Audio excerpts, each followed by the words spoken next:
Hi everyone, I am Professor Vikranth Racherla. I am one of the teachers for Mechanical Measurements and Mechatronics Laboratory. Now I am going to talk about how to take measurements from MPU6050 inertial measurement unit using Arduino Uno. So let's get going. By now I presume that you have installed Arduino IDE, the integrated development environment for working with Arduino. So let us start with the circuit layout for this particular problem. It's a pretty straightforward setup.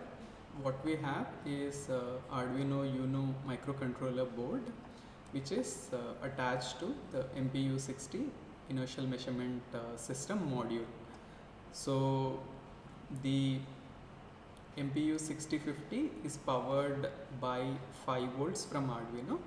So the 5 volt output from Arduino is connected to the VCC pin. The ground of Arduino is connected to the ground of MPU6050. Please note that all the devices in a particular experiment need to have the same ground. So whatever voltages we are talking about with respect to that particular ground. Now since we are using jumper cables to connect the 5 volt and ground to the 5 volt and ground of MPU6050, there is a chance of loose connections. So just make sure that things are connected properly before you start your experiments. Then the communication between MPU6050 and Arduino happens through I2C protocol. So there is a serial clock pin which is connected to the A5 of Arduino Uno, the analog pin A5, and the data pin, serial data from MPU6050 is connected to the analog pin A4. Now let us look at the physical system as such. So this is what the physical system looks like. The Arduino is connected via the USB cable to the CPU. The USB cable provides the power and also helps us upload the program from the Arduino IDE into the bootloader of Arduino Uno. And also once it is operational, the data from Arduino is sent to the CPU via UART, Universal Asynchronous Receiver Transmitter Protocol. Now as I had told earlier, when the Arduino is powered, a green light is glowing.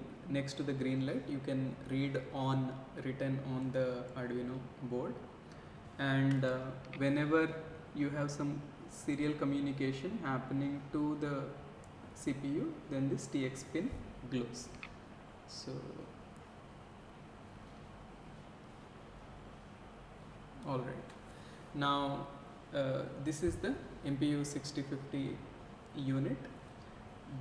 As far as the axes are concerned, this is the y-axis, and then x-axis is in this particular direction, and the z-axis is pointing upwards. So you can measure linear accelerations and angular accelerations using the MPU6050. There is a aquarium air pump also attached to the board. When this is powered, it is not powered right now, then there is something which vibrates at 50 Hertz frequency. So in order to excite this system at 50 Hertz, the aquarium air pump needs to be operated. Now let's go to the code.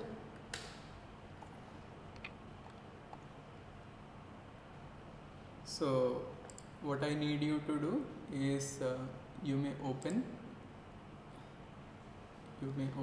the course, the Moodle course.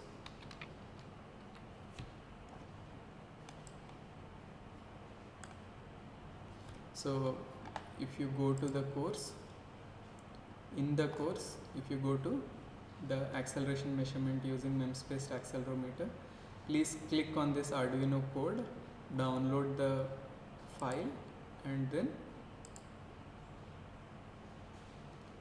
open the file. Now before we can run this particular code, you need to install a few libraries. You need to install MPU6050 library. So for that, you please go to Tools, Manage Libraries. In here, you may please type MPU6050. When you do that, you get a library called MPU6050 by Electronic Cats. Please install that. I have already done that. And then in order to use filters, you may please install. So you may search for Butterworth filter, and then in that you will see a multi-bit Arduino filters. So please install that. These two libraries need to be installed in order to run the program. Once again, go to Manage Libraries. Before we proceed, please select the appropriate board. So in this case, go to Board, Arduino AVR boards, and then select Arduino Uno. You will get Arduino Uno here. Then go to Port, Serial Ports, select the appropriate port. In this case, it is COM4 port. Now,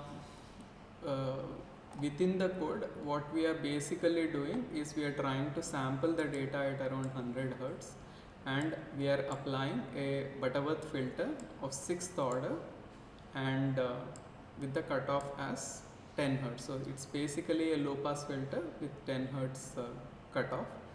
Higher the order of Butterworth filter, sharper the attenuation of the signal beyond 10 Hz. Now, so basically you can measure angular speeds, angular acceleration, as well as linear acceleration using this particular program.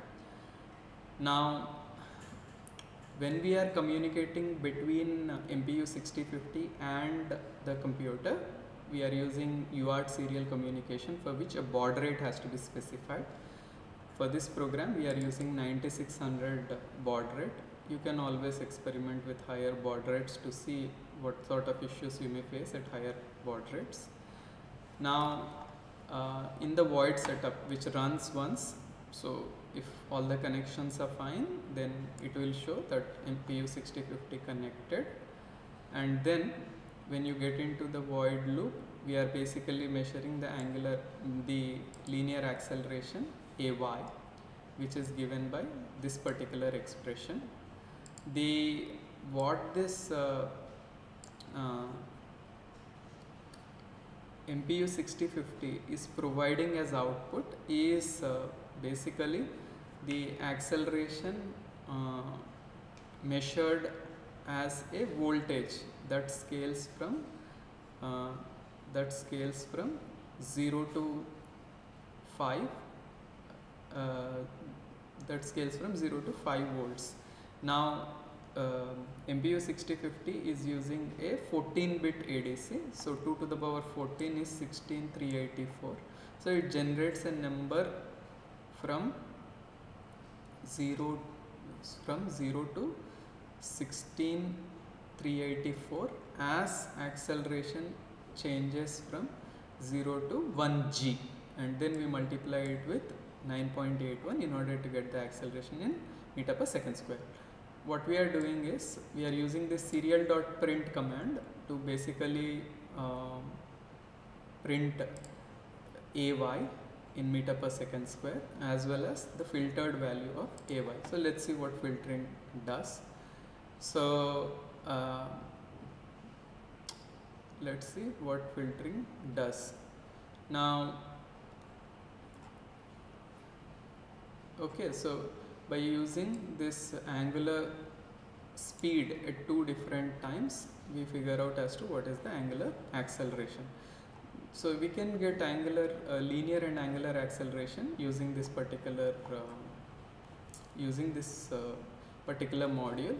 Now, but right now we are only printing out the y acceleration. Why don't we just run the code and then see what we get? So what I'm going to do next is I'm going to minimize this. I'm going to minimize this. Now this I'll try to make it a little bigger.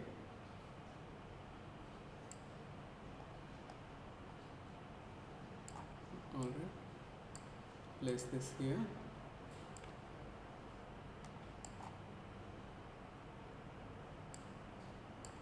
Alright, so let's run this. Right now you can see the setup is at rest. I'm uploading the code. As I upload the code, okay, you can see that the RX and the TX pin had glowed. I'll open the serial monitor. The baud rate is set to 9600. There is no output that is coming in. Looks like there is a loose connection. Let me just try to sort of touch this. Yeah, so once I touch this, you can see that basically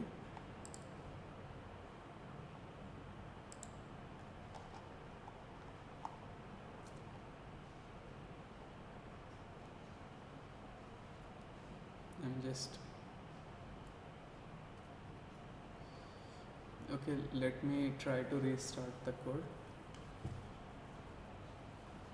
Yeah, so now it is working all right. You can see that the acceleration is close to 0 meter per second square. There is a small error in the reading. So if I plot it, this is what I see. Now next what I'm going to do is I'm going to move this particular board horizontally like this and then see what the readings are going to be. Now before I do that, I'm going to use this application Docklight. So there is this application called Docklight, D-O-C-K-L-I-G-H-T. I'm going to open this. So using this application, you can record the data coming out from the serial port. So I'm going to say start with a blank project. I'm going to select the appropriate communication port. In this case, it is COM4. The baud rate is set to 9600. So I say OK. Next, I'm going to select the logging, start communication logging file. In here, I have already created a file called ay_data. It is going to overwrite the existing file. I'll say OK. Yes. Okay, I think the file is already open. Let me close it first. Yeah, so I think now it's okay. Still there is a problem. Alright, let me create another file. So let's call this new. Alright, no issue. Now let's start. I'll press this run button.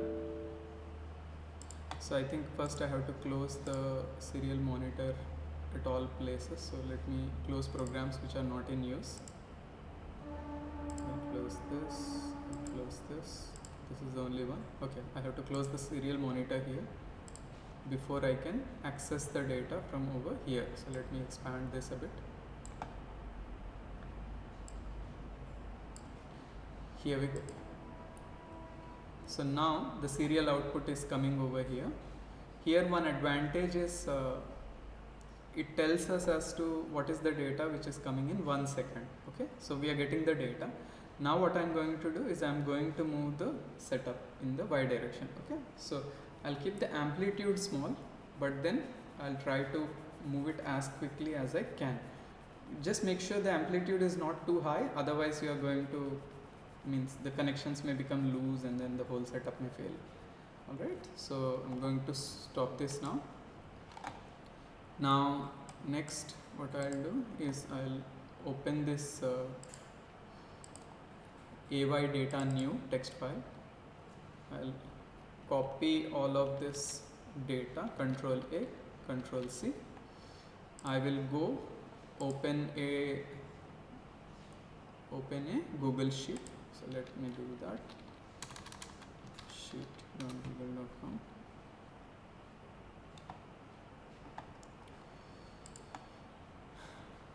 Okay, so here I'm going to just copy this, split to text columns. Let me remove the first few rows. Next I'll copy this, Control X,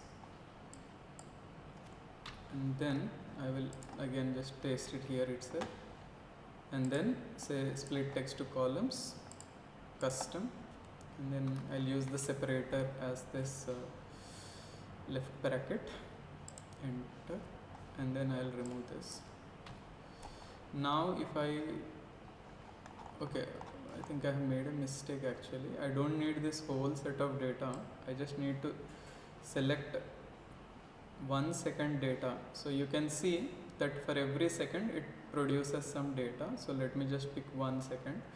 So I'll go from here, delete this rows until, go from there until the next second, which is this. So I'm just using 1 second data over here. Now what I'm going to do is I'm going to plot each one of them separately. So first I'm plotting the filtered data. Okay, so this is the filtered data. When I was moving this by hand, you can see that I am approximately moving it about 4.5 Hertz. So this is 1 second data. You can see 4 peaks and 4 troughs in this particular 1 second cycle, and the maximum acceleration I am able to achieve is around 0.2 g or 2 meter per second square. Let me also add to this another chart. So let's see if I can do that. So chart here, series is there. I have one line. Let's see if I can add another series.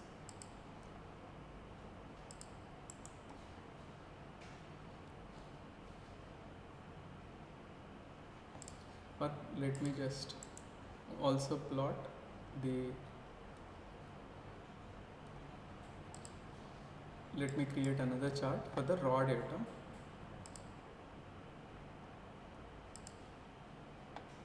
So you can see that the raw data is quite noisy.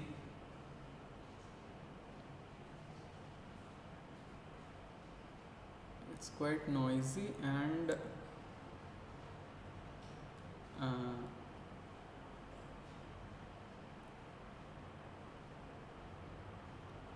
we cannot really see much of a pattern over here. What I'll do is, over here we can't really see clearly what is happening. So instead, let's just go to the serial plotter.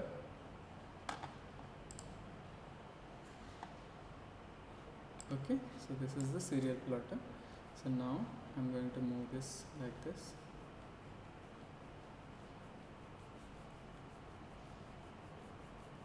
Okay, so you can see that the filtered signal is more or less following the raw data. So let me close this. Yeah, so I think it's okay. So you can just play around with this and perform the experiments given in the activity sheet. Alright, thank you.